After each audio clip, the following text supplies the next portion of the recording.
Hey guys, so welcome back to my channel. Today we're going to learn how to outline your picture or any object you want to use. So I'm going to be using the thumbnail format for now. You can click anyone to use actually if you type in thumbnail. And I'm changing the background color. I already have pictures I've removed the background from. If you check my channel, I do have a video of where you can watch how to remove the background from any object or any person.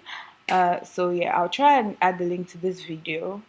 And yeah, so what I'm doing now is to click on that image I put now, and I'm clicking on edit image and clicking on shadow. There are different settings here, but look for shadow. Click on shadow again, and I'm clicking on glow. So you see glow kind of highlights it, and currently is black. I want you to increase the transparency to 100%, then reduce the blur to 0.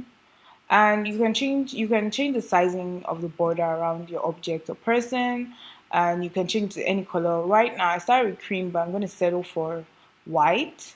I think white looks really nice with this background color. So yeah, you can change to any color you like.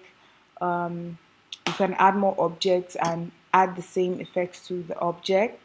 You should check, you see other different things you can use to edit your picture, but for the purpose of this video we are going to be sticking to shadow.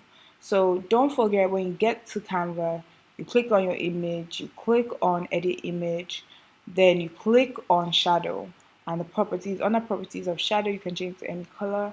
So right now I'm just trying to create a simple thumbnail where I just created. Yes, this video is in the making, but yeah, this is a simple example. um yeah, and you can download it and make sure it's in the setting you want, PNG setting. And yeah, that's it. Thank you for watching. Subscribe.